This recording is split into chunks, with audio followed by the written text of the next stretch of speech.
एक सहेली ने दूसरी सहेली से पूछा, बच्चा पैदा होने की खुशी में तुम्हारे शौहर ने तुम्हें क्या तोहफा दिया? सहेली ने कहा, कुछ भी नहीं। उसने सवाल करते हुए पूछा कि क्या ये अच्छी बात है? क्या उसकी नजर में तुम्हारी कोई कीमत नहीं? लफ्जों का ये जहरीला बम गिराकर वो सहेली दूसरी सहेली को अपनी फिक्र में छोड़कर चलती बनी। थोड़ी देर बाद जोहर का वक्त उसका शौहर घर आया और बीवी का मुंह लटका हुआ पाया। फिर दोनों का झगड़ा हुआ, एक दूसरे को लानत भेजी, मारपीट हुई। शौहर ने उसे तलाक दे दी। जानते हैं प्रॉब्लम की शुरुआत कहां से हुई? उस फजूल जुमले से जो उसकी इयादत करने आई सहेली ने कहा था। इस तरह जैद ने हामिद से पूछा, तुम कहाँ काम करते हो? हामिद, फला दुकान में। महीना कितनी तनख्वाह देता है? हामिद, 18,000 रुपए। जैद, 18,000 रुपए बस? तुम्हारी जिंदगी कैसे कटती है इतने पैसों में? हामिद गहरी सांस खींचते हुए, बस यार क्या बताऊं।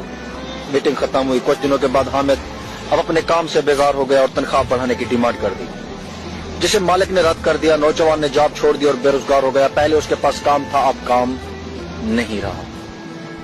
एक साहब ने एक शख्स से कहा जो अपने बेटे से अलग रहता था, तुम्हारा बेटा तुमसे बहुत कम मिलने आता है, क्या उसे तुमसे मोहब्बत नहीं? बाप ने कहा, बेटा मसरूफ रहता है, उसके काम का शेड्यूल सख्त है, उसके बीवी बच्चे हैं, उसे बहुत कम वक्त मिलता है। पहला आदमी बोला, वाह ये क्या बात हुई, तुमने उसे पाला पोसा, उसकी हर ख्वाहिश पूरी की, अब खुद को ख्वाम खा समझाते हो कि उसको मसरूफियत की वजह मिलने का वक्त नहीं मिलता। ये तो ना मिलने का बहाना है। इस गुफ्तगू के बाद बाप के दिल में बेटे के लिए खलिश सी पैदा हो गई।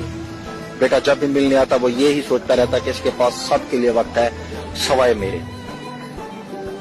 याद रखिए, जुबान से निकले अल्फाज दूसरे पर बड़ा गहरा असर डाल सकते हैं। बेशक कुछ लोगों की जुबानों से शैतान बोल जाता है। हमारी रोजमर्रा जिंदगी में कुछ सवालात हमें बहुत मासूम लगते हैं। तुमने ये क्यों नहीं खरीदा? तुम्हारे पास ये क्यों नहीं है? तुम उस शख्स के साथ पूरी जिंदगी कैसे चल सकती हो? तुम उसे कैसे मान सकते हो? इस तरह के बेशतर सवालात नादानी में या बिला मकसद हम पूछ बैठते हैं, जबकि ये भूल जाते हैं कि हमारे ये सवालात सुनने वाले के दिल में नफरत या मोहब्बत का कौन सा बीज बो रहे हैं। आज के दौर में हमारे इर्द गिर्द या घरों में जो फसादात हो रहे हैं, उनकी जड़ तक जाया जाए तो अक्सर उसके पीछे किसी और का हाथ होता है।